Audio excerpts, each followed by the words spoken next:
Can special events and challenges create a legitimate revenue stream at a gym, or are they just desperation plays you toss on the calendar when revenue is looking really, really bad? You're going to find out today on Run a Profitable Gym. I'm your host, Mike Warkington. Please hit subscribe wherever you are watching or listening. Now, our most recent leaderboard for monthly revenue ran from $61,000 to $114,000. John Bartholomeo of Mohawk Valley Wellness made that leaderboard.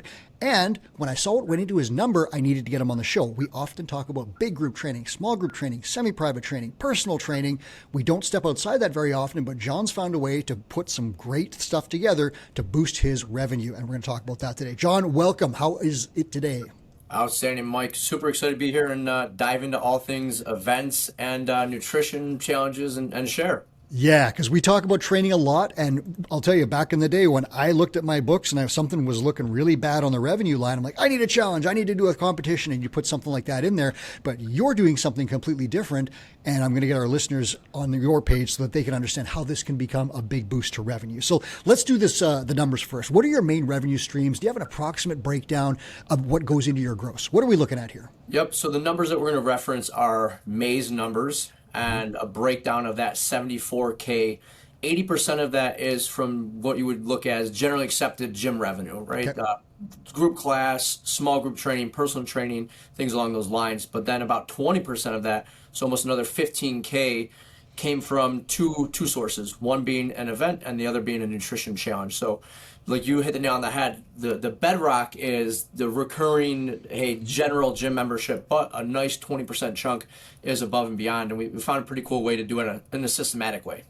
Yeah, and that's the important part because, again, I often would throw in 6-week challenges or some other stuff when I saw a hole coming or like my summer was looking bad or something like that. And these things were unpredictable. And, you just launched something. You don't know if it's going to be a good thing or a bad thing. You're not sure what it's going to bring in. It was not predictable revenue. But when you have something tied to an annual plan, you've established it, you know how to run it, it becomes a different story altogether. We're going to dig into that, listeners, so you can understand how John makes this money with some very clever tactics. So, like I said, many gyms do this. Desperation tactics. Why did you decide to start running events, and did you see them at the time as a long-term revenue stream? The honest answer is no, we didn't see them as a long-term revenue stream. It started much like the facility itself because I like doing events. I like competing. Yeah. So we went out to some local competitions and I said, hey, we got a facility. I'm a smart guy. We can absolutely do this. Mm-hmm. So we started them over 10 years ago as this is fun and exciting, and it might bring in a little bit of extra revenue. A number I wish I had was what we made on the first competition. I don't have that right now. But looking at it over the 10-year evolution and the growth, it has become, like we had discussed, a predictable thing that we have on the calendar, and we can usually say, hey, this is going to net us after everything's done 3, 5, a great competition, 7K. Mm-hmm. So it came from just purely liking to compete, going and doing them and saying, hey, I think we could probably do this and we could probably do it even a little bit better. Yeah, and that's really the key is you start these things, but then you figure out how to make them really great, and then you make them part of that plan. And again, listeners, if you don't have an annual plan, you should DM Chris Cooper and ask for his annual plan. It's a great starting point. Send him a DM right now on Facebook. He will give you an annual plan. That's a great starting point. You can tailor it as you see fit, but there are some essential things on there. John's got an annual plan, and we're going to dig into that one. So you're not running stuff randomly. You know where these things are going to go. Like you did the first one. Now it's a great thing. So, where do your special events fall, and how far in advance do you plan? When does this happen? So in the fall, we'd like to lay out what we're going to do for the next year. And that's something that we've done for the last couple of years working with TwoBrain. They've been super helpful with that. But going back to what you had said, Mike, is we started to look at our calendar year of where are the predictable low revenue spots.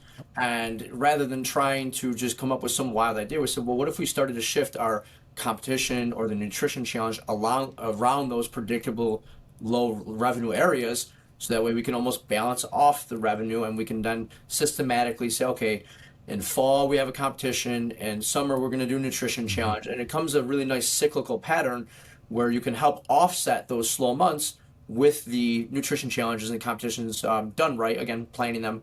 So short answer, we plan them out in the fall for the year prior, and then we just look to basically do one a quarter. Yeah, so listeners, if you are sitting here and you do not know what's going on in the next 6 months, you need an annual plan. It's a huge deal, and it can include everything from staff evaluations to special events. You need something though. If you don't have it, you're always going to be reactive. And as Chris Cooper has said, the business will be driving you. You will not be driving your business. John sits down in November, works with his mentor, makes an annual plan for the year. How much better would your business go if you had that plan in place? DM Chris for his plan. Do you find that these things that you've built up, do your members look forward to them? Does it become almost a retention tool where people are like, I want to train for this competition? Absolutely. So we've seen it where a common question I'll get from other gym owners is the participant pool. Is it all external or is it internal? What's that split? And it's usually a predictable, probably 50-50. So our members will look at it, and we've had members that have done the competition with us for almost 10 years. And, we've created, obviously with that, we've had to create masters divisions. And so that 10 years, yeah. Right? They've been with us.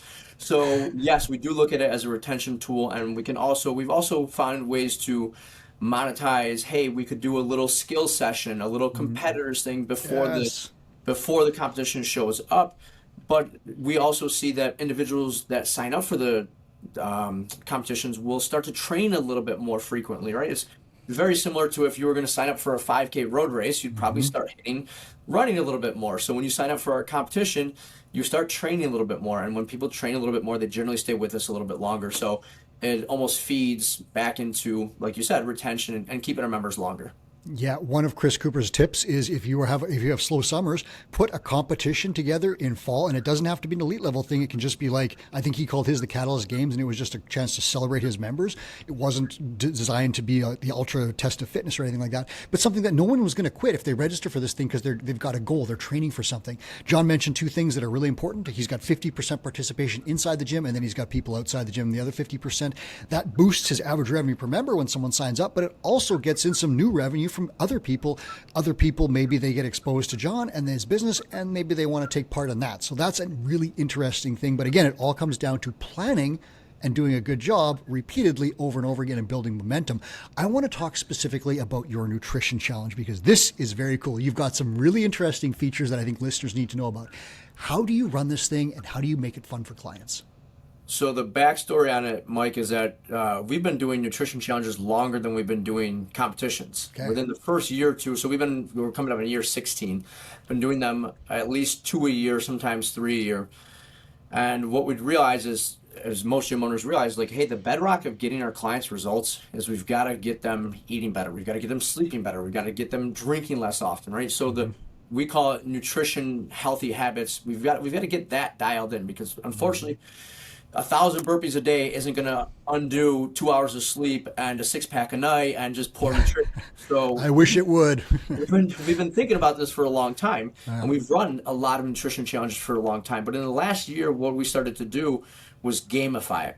We started to put a points value to the behaviors that lead to the outcomes that we want, right? The outcome that we want from a nutrition challenge is for our clients, our participants, to be healthier, more fit, feel better, and a lot of times that includes losing weight. But we'd always see like 50 people sign up, 80 people sign up, 100 people sign up, and then by like week 2, not even week 2, like day 10, like nobody's participating anymore. Like what's going on? Yeah. So we started to say, like, what can we do? How do we make this better? And the idea of making a healthy competition out of being healthier has really has gone really well. So the shortest way to explain it is you get a point for eating really well. We just call it the go, no-go list. Simple foods. You get a point for hitting your protein.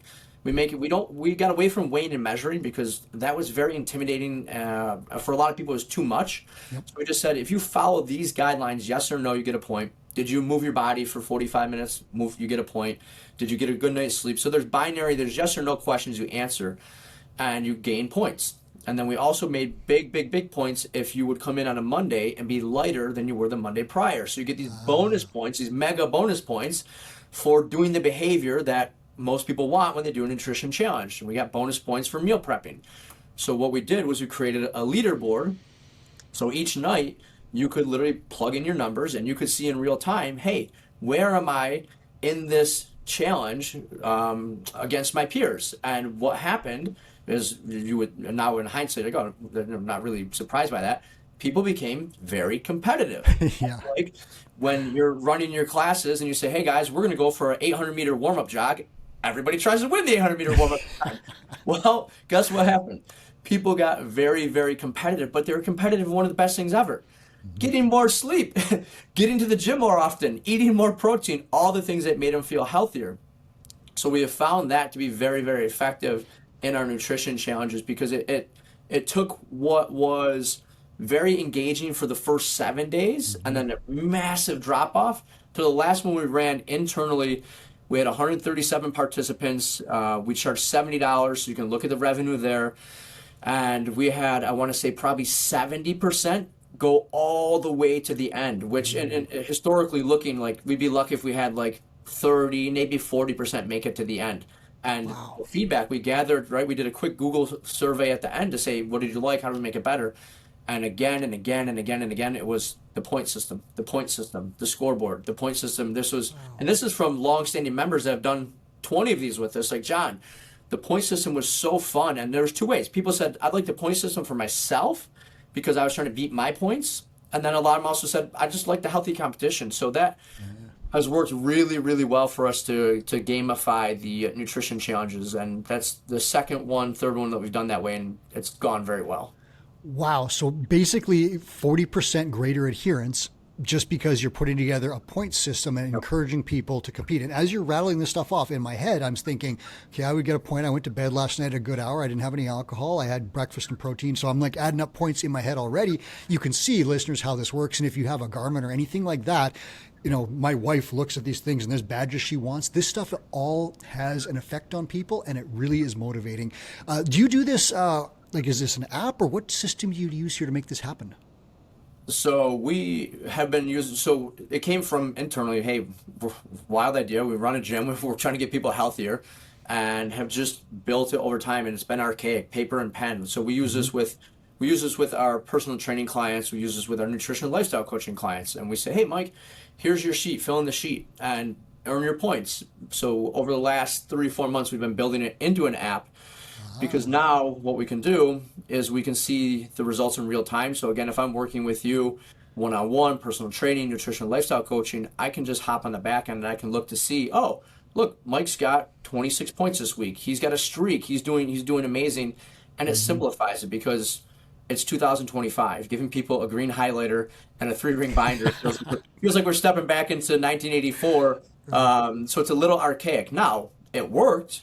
But stepping into current times and, you know, leveraging technology, it's going into an app. And the goal was to make it very accessible and very simple for individuals. Because we tried macros and weighing and measuring. And again, I think if you are an elite level athlete, absolutely. If you want to be on stage being a figure model, absolutely. But if you're John, if you're Mike, and you're like, hey, I just want to be fit, I want to be healthy, I've got 5, 10, 15 pounds I want to lose, getting rid of the having to weigh and measure and just saying, did you eat these foods, and making it very, very easy to track. And then the point system has been super beneficial. So short story, we are probably about more than halfway of building out the app. Ooh, so that's cool because, you know, what happens here, you get a pack mentality too, where if people see each, you know, you log into the app and someone's got 10,000 steps and you've got 9,980 or something like that, you're probably going for a walk. And so that real-time aspect is really, really cool, that pack mentality. And then the other thing is the streaks you mentioned. So once you start hitting numbers, and again, I'll reference Chris Cooper, he has a streak going of like 750 words a day, I think, blogging or something like that. It's going for like an endless amount of time. And he has dragged himself out of bed to keep that streak going.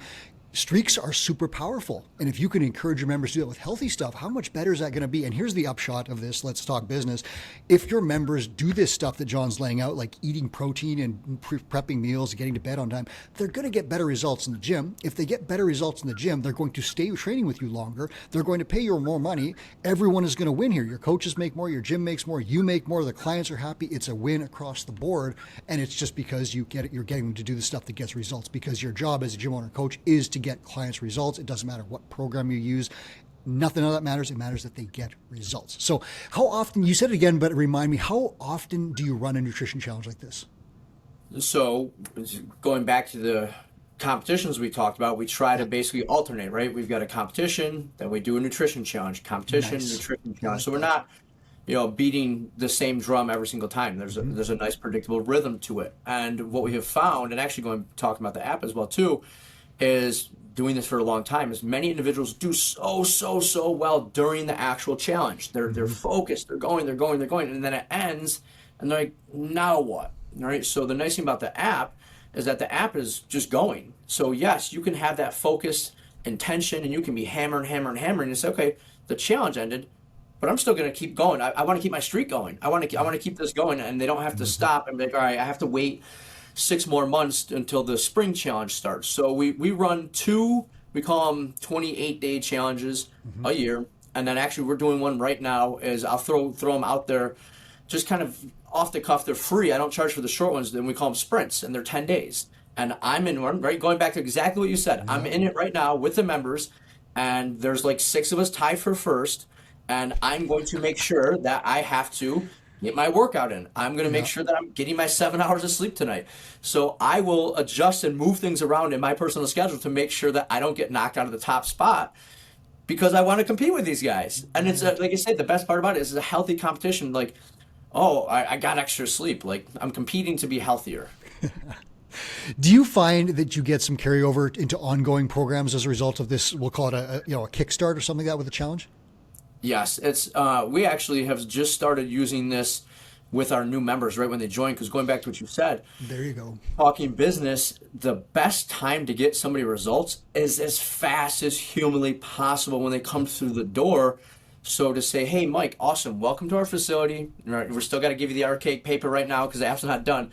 But this is our system, this is our protocol, and if you can score 200 points in the next 30 days, you're going to be on fire, my friend. We're using it right, literally from the second they say, cool, I want to get going, the no sweat intro ends, we say, awesome, hey, let's chat about how we're going to get you to where you want to be as fast as humanly possible. And then it also gives us shared language, right? Because then we can talk about points, right? I can say, hey, Mike, you're 10 days in. How are we doing with the points? So we have, at this point, you should have around 70 points. Are you understanding the points? So we use our general manager, and she's reaching out to our new clients and saying, hey, Mike, she's doing exactly that. Hey, Mike, how are we doing with the points? Any questions on the points? And it gives them a quantifiable way to see that they're making progress. Are they getting into the classes? Are they eating right? Because, again, going back to it, we want to help that person do what they said they wanted to do. And if we just go the traditional route of like, yeah, eat better and get into class, they might. But if like, no, here, do these things specifically. And it's also the holistic picture of like, sleep is on there. Alcohol intake is on there. Hydration is on there. What time did you stop eating before bed? Like all of these things that play a part into getting the client what they want, which is, most common thing we hear is, I want more energy. I want to drop 10, 20, 30 pounds. I want to feel better. I want to look better. Like, well, you could crush your nutrition, right? You could maybe use a different app and crush your nutrition. But if you don't sleep well and you're drinking too often, you're going to have a really hard time doing that. And then again, pull it all together and put a score to it has worked really well. Listeners could do this with just an Excel spreadsheet if they so desired. Yeah, absolutely. That's literally where this came from. Was we said, like, what are the things that will make somebody healthy? Okay, how do we it's paper and pen. It's nothing. I wish I could say, we came up with the idea and put the scoring together, but you could absolutely just come up with this, put it into a spreadsheet, a Google Doc, print it off, and give it to the clients. Absolutely. Yeah, and I like the simplicity of the whole thing because I've done the same thing with the weighing and measuring and food and eating and so forth. Some people just hate that stuff, or if they sign up for it, they realize right away it's not for them. It becomes complicated. But tick 7 boxes, score 6 points, or whatever it is. Like that sounds very easy, very manageable on both the client side and the coach side. You can use this very quickly to make something really, really kind of sexy in your gym where people are like, I want to try this. I want to track. I want to be competitive. I want to get that momentum. So listeners, that is a very interesting thing that you guys can pick up if you're going to do something like this. But again, it comes down to that annual plan. So talk to me again, John, about how does mentorship fit into this and the annual planning cycle with you? So my mentor is David, and he's been over the moon phenomenal because I have a lot of ideas, trying lots of new stuff. Every time we chat, he's like, okay, here's the next 3 new ideas. And he does a very good job of just listening at first and saying, that's a good idea. John, that's a bad idea. John, that's a bad idea, but maybe if we polish it this way and we try something different. Or, right, the nice thing is, I've mentioned before that I like the mentor because where I live, I don't have a lot of business owners that I can talk to about business. And there's definitely not any that I can talk to about business that is gym and health related specific. So by having that mentor that I can bounce the ideas off of and have him say, oh yeah, we've done something like that before. Hey, this is how we've done our challenges. I can listen to some other experience in the same industry, and really get some fine tuning, right? Obviously, we start the calls off with, hey, how's the head count going? What's arm look like? What's leg look like? Metrics, yep. The bedrock, right? Because that's these challenges alone aren't going to pay your bills, right? A competition alone isn't going to pay your bills, but they can be nice little auxiliary things that can create some extra revenue. So we chat about, hey, is the foundation strong? Okay, cool. What are we doing for these little projects? And he's just had really good sage wisdom, sometimes probably telling me not to do something that probably would have been a mistake that would have cost lots of money. Yeah. On the other end of it, though, I'm sure he told you, okay, we look at the numbers for this nutrition challenge, this competition. Let's keep doing that. And we're going to put that into your annual plan. And we're going to screw it in deep because that thing's not coming out because it's working great. And that's sometimes a mentor will tell you that too. Don't chase that shiny thing. Keep doing what you're doing because it is working really, really well. Listeners, the other thing you get out of this plan is the accountability of someone saying, hey, did you do your annual plan? Because left to your own devices, you might be like, I will get to it. And then all of a sudden, Jan 1 rolls around, you got nothing. And that's when you start saying, oh my God, February sucks. I need to put together a crappy challenge. I don't know how to do that. And it's a really rough way to run a business. You're not steering the boat. The boat is just going in circles with the motor running. It's not a good thing for anything. As we close this out, so a gym is looking to do something with either a special event or a challenge. They want to generate more revenue. So like you said, let's say they're out there, they could tack on, let's say with a couple of events, 10, 20, 30, $40,000 to their gross. These are not insignificant numbers. What are your tips if someone's thinking about doing something like this? First one would be, obviously, start small with it. It doesn't have to be our first competition. I think we had 80 athletes, right? So set a goal. Hey, I want to have 50, 60 athletes. Start small and then build from there. And the second thing is, look at your existing ecosystem of other businesses around you that you can work with. So a prime example of that is we have a restaurant. It's my brother-in-law that owns a healthy restaurant locally. So we talk about, hey, when we run this big nutrition challenge, I want you to sponsor it, and I'm going to talk about you left and right. We can do the prizes can be to you, so it's mutually beneficial.